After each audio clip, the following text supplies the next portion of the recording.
Welcome दोस्तों, स्वागत है। तो यहाँ पर जो सब्जेक्ट कोड आपके सामने है वो है BHIC 105। यहाँ पर भी हम भारतीय इतिहास की ही बात कर रहे हैं, लेकिन ये जो सब्जेक्ट है आपका यह है भारतीय इतिहास का भाग 3, यानी कि आप कह सकते हैं उसी इंडियन हिस्ट्री का जो सीरीज हमने स्टार्ट की थी ऑनर्स की, उसी को हम आगे बढ़ाएंगे इसमें और इसे हम लेकर जाएंगे भाग 3 तक। अब जो इसका टाइम पीरियड है वो 750 CE से लेकर 1206 CE, इसे हम अर्ली मेडिवल पीरियड कहते हैं दोस्त। क्या कहते हैं? इसी को ही हम अर्ली मेडिवल पीरियड यहाँ पर कह देते हैं। ठीक, यानी पूर्व मध्यकाल का समय। ये वो समय है जब एंशिएंट हिस्ट्री तो हो गई समाप्त, यानी एंशिएंट पीरियड ऑफ हिस्ट्री तो समाप्त हो चुका है और मेडिवल पीरियड अभी शुरू नहीं हुआ है। रीजन क्या है? 1206 तक ये इसलिए जा रहा है काल, क्योंकि 1206 में कुतुबुद्दीन ऐबक जो थे हमारे, उन्होंने गुलाम वंश की स्थापना की थी। तो आप यहाँ पर लिख सकते हैं गुलाम वंश, है ना, याद रहे ताकि आपको। यहां से दिल्ली सल्तनत की स्थापना होती है, एस्टेब्लिशमेंट ऑफ दिल्ली सल्तनत। ठीक है दोस्त, तो दिल्ली सल्तनत जो है उसकी स्थापना आपको यहीं से देखने के लिए मिलेगी। क्लियर? तो 750 लगभग जब आपका पोस्ट जो गुप्ता पीरियड है वो खत्म हुआ, उत्तर गुप्त काल जैसे ही समाप्त हुआ, और तब से लेके और दिल्ली सल्तनत का पीरियड जब स्टार्ट होगा, क्योंकि जब दिल्ली सल्तनत का पीरियड स्टार्ट हो जाएगा तो प्योरली उसे हम मेडिवल पीरियड कह देते हैं। क्या कह देते हैं? Medieval period. तो उसके स्टार्टिंग होने से पहले हम क्या करेंगे, पूरी हिस्ट्री को अब समझ लेंगे, दिल्ली सल्तनत को फिर आगे समझेंगे। तो देखिए कौन कौन से कॉन्सेप्ट ऐसे हैं जो एग्जामिनर बार बार आपसे पूछ रहा है। इसमें है उर और नाडु का कॉन्सेप्ट, मोस्ट इंपोर्टेंट है। दक्षिण भारतीय राजनीति से संबंधित 2 शब्द हैं लेकिन महत्वपूर्ण है। फिर मैं आपको बताऊंगा एक लिटरेचर सोर्स के तौर पर ऑफ हिस्ट्री, हिस्ट्री के साहित्यिक स्रोत के तौर पर चचनामा क्या है। नैनार्स और अलवार्स, ये 2 सेंट ऐसे हैं जिनकी महत्वपूर्ण भूमिका रही है। इन सेंट्स की महत्वपूर्ण भूमिका रही है, किस चीज में रही है बताओ? अलवार और नैनार सेंट्स की महत्वपूर्ण भूमिका रही है भक्ति मूवमेंट के अंदर। इसके अलावा the temple architecture during the early medieval period, जो अर्ली मेडिवल पीरियड है आपका, उसके अंदर टेम्पल आर्किटेक्चर कैसा था। इसके अलावा साइंस एंड टेक्नोलॉजी कैसी थी, स्कल्पचर्स कैसे थे। ठीक है, और शायद ये क्वेश्चन दोबारा डल गया, science and technology in early medieval period, है ना, ये क्वेश्चन दोबारा रिपीट पर डल गया। बाकी जो ये 3 क्वेश्चन है आपके, ये तीनों ही कौन से पीरियड को डिनोट करते हैं आपके? 750 से लेकर 1206 कॉमन एरा का जो आपका पीरियड है उसे ही हम क्या कहते हैं? Early medieval period. तो ये 3 महत्वपूर्ण कॉन्सेप्ट हैं और ये 3 महत्वपूर्ण क्वेश्चन हैं जो कि एक ही पैटर्न को फॉलो करते हैं, कहीं ना कहीं आप ऑब्जर्व करेंगे। हिंदी मीडियम में भी मैं आपको इसकी क्लास प्रोवाइड करूंगा, फिलहाल के लिए इंग्लिश मीडियम में। ये सारे ही मोस्ट इंपोर्टेंट रिपीटेड क्वेश्चन मैंने एक गेस्ट पेपर में आपके लिए डलवा दिए हैं।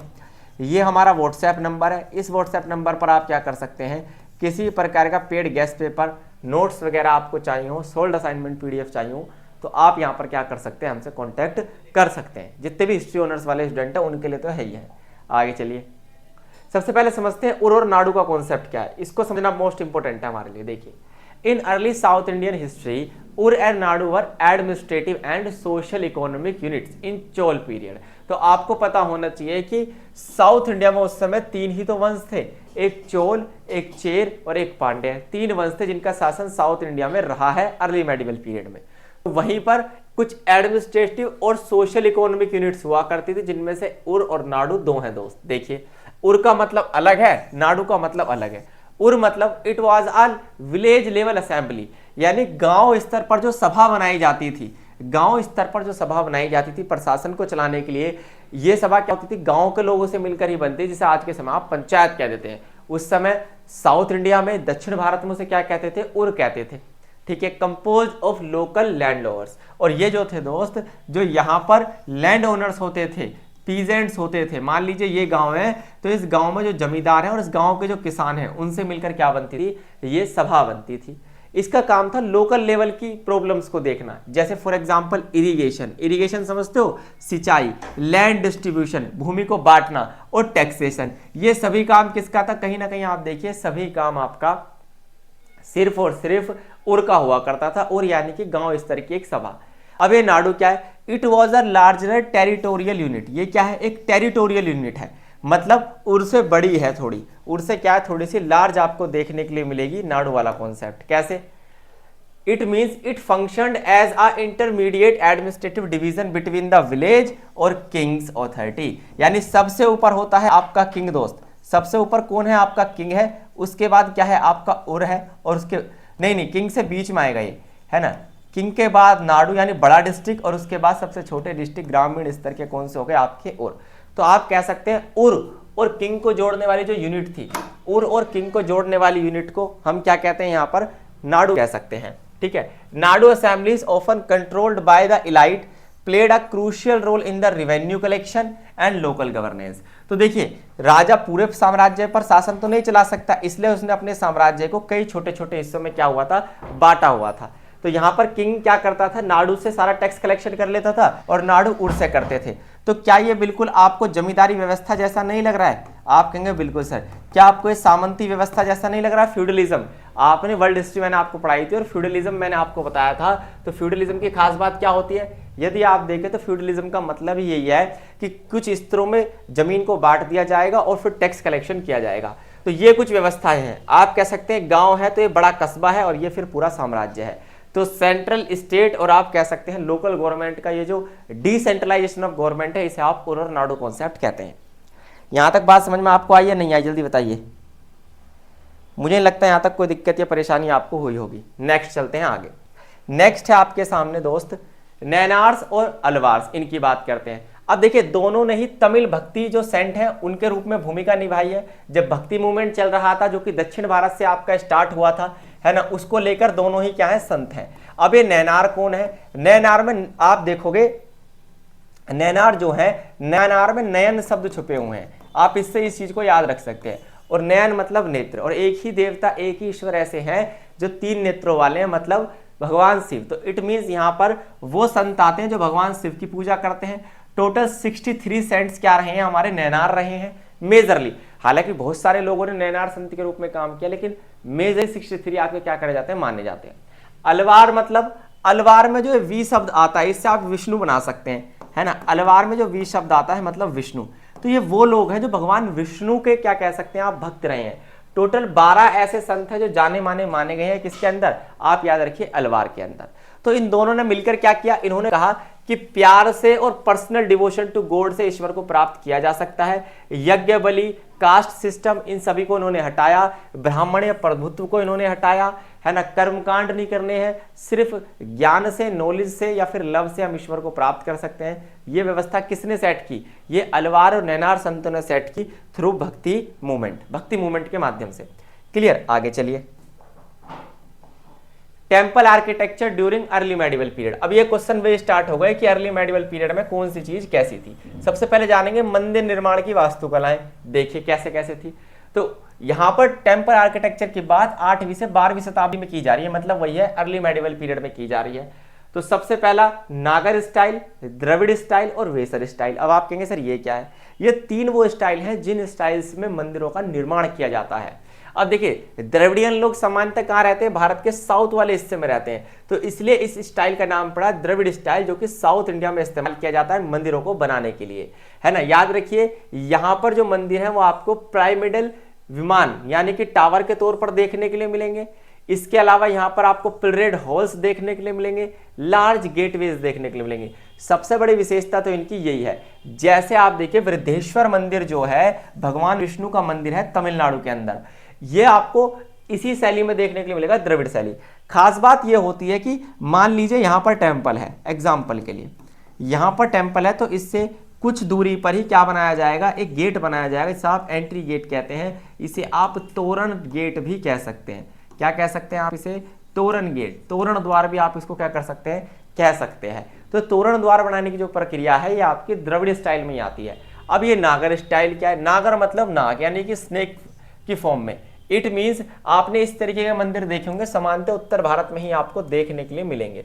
आप कहेंगे बिल्कुल सर, ये नागर शैली के मंदिर होते हैं, क्योंकि ये होते हैं कैसे, कर्व की शेप में। इनका शिखर कैसा होता है, कर्व शेप में, ठीक है। अ स्क्वायर सैंक्टम आप कह सकते हैं, एंड अ मंडप, एक होल इसके अंदर आपको देखने के लिए मिलेगा, गर्भगृह देखने के लिए मिलेगा। अभी गर्भगृह क्या होता है, जो स्क्वायर है ये क्या है, गर्भगृह होता है, यहीं पर देवता देवियों को स्थापित किया जाता है।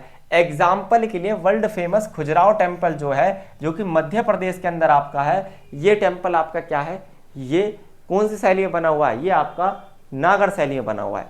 लेकिन हर मंदिर डिफरेंट शैली में नहीं बनाया गया। अब कुछ ऐसे मंदिर भी हैं जिनमें इन दोनों शैलियों का मिक्सचर यूज किया गया, इसे वेसर शैली कहते हैं। डेक्कन वाला जो क्षेत्र है, यानी कि जो ना तो नॉर्थ में आता है ना साउथ में आता है, ये जो मिडल डेक्कन प्लेट्यू क्षेत्र है, दक्कन पठारी क्षेत्र है, यहाँ पर नागर शैली और द्रविड़ शैली दोनों को मिक्स करके क्या किए जाते हैं, मंदिर बनाए जाते हैं। जैसे ये आपका है होयसलवारा टेम्पल जो है, जो कर्नाटक के अंदर है, इसके अंदर द्रविड़ शैली और आपकी नागर शैली दोनों को मिक्स करके मींस वेसर स्टाइल के अंदर क्या किया गया, मंदिर बनाया गया। तो ये 3 महत्वपूर्ण मंदिर निर्माण कलाएं आपकी कहां पर फेमस थी, ये फेमस थी आपकी अर्ली मेडिवल पीरियड में।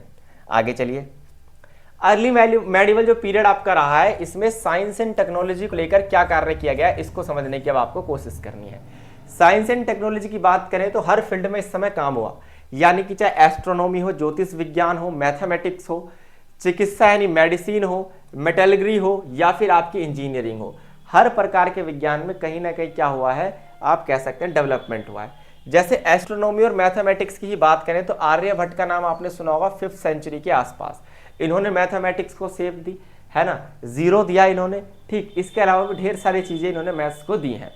ब्रह्मगुप्ता की बात करें, ब्रह्मगुप्ता जिन्होंने क्या लिखी थी, यहां पर लिखा हुआ है आपका इनकी पुस्तक जिसका नाम है ब्रह्म, आप कह सकते स्फुटा सिद्धांत, ठीक है, introducing the concept of zero. ये जीरो का कॉन्सेप्ट और नंबर और रूल्स का कॉन्सेप्ट आप याद रखिए यहीं से आया है, नेगेटिव नंबर का।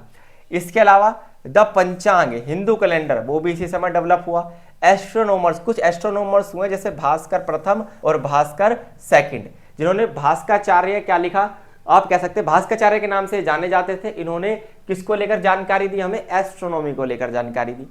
मेडिसिन की फील्ड की बात करें तो आयुर्वेदा के ऊपर हमारी क्या चलती थी, पूरी मेडिसिन चलती थी, जिसमें आपका सुश्रुता संहिता और चक्र संहिता है ना, एक तो सुश्रुता संहिता और चक्र संहिता, ये दोनों ऐसी पुस्तक है जिसके माध्यम से क्या होता था, पूरा आयुर्वेदिक विज्ञान और मेडिकल नॉलेज चलती थी।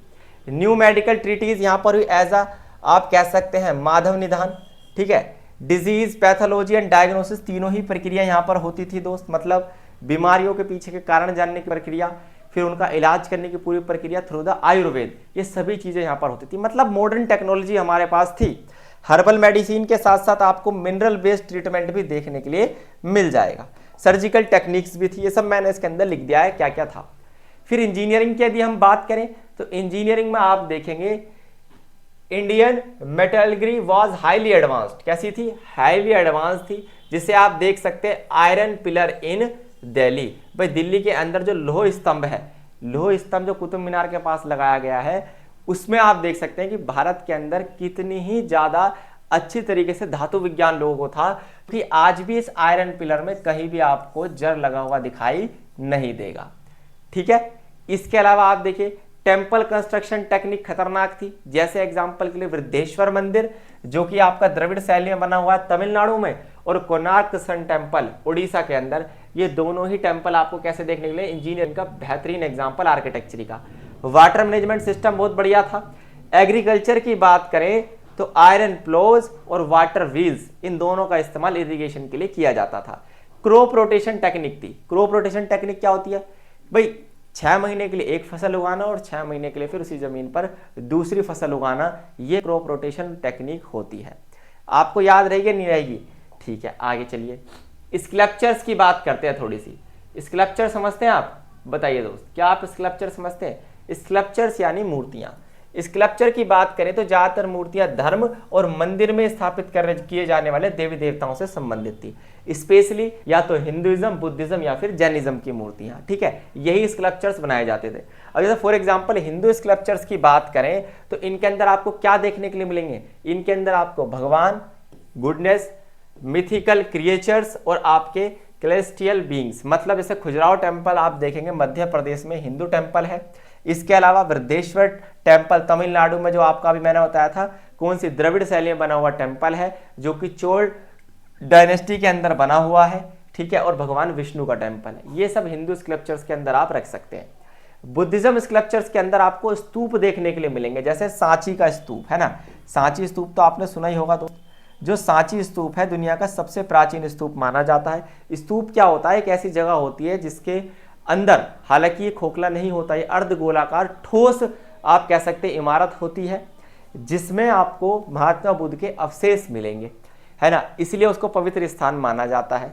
चैत्य भी बनाए जाते थे, छोटी छोटी वेदियां बनाई जाती थी, और विहार जहां पर बौद्ध भिक्षु रहते थे, ये सभी आपको देखने के लिए मिलेंगे, जैसे नालंदा, है ना। इसके अलावा विक्रमशिला यूनिवर्सिटीज, ये बुद्धिस्ट स्कल्पचर्स में ही आपको देखने के लिए मिलेंगे, जहां पर ज्ञान दिया जाता था।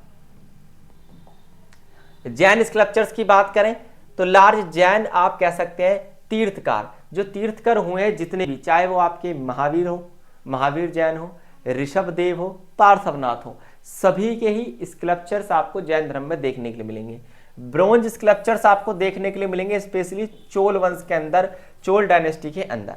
एग्जाम्पल ले लीजिए, नटराज की जो मूर्ति है, जिसके अंदर आप देखिए डांसिंग शिवा दिखाए गए हैं, नाचते हुए नृत्य करते हुए हमारे भगवान शिव दिखाए गए हैं, वो नटराज मूर्ति आपको चोल डायनेस्टी की देखने के लिए मिलेगी, ब्रोंज में बनी हुई। ब्रोंज समझते हो, a mixture of copper and tin, इन दोनों का मिक्सचर होता है ब्रोंज। अब जो लास्ट प्रश्न आपका यहाँ पर बचता है वो है चचनामा।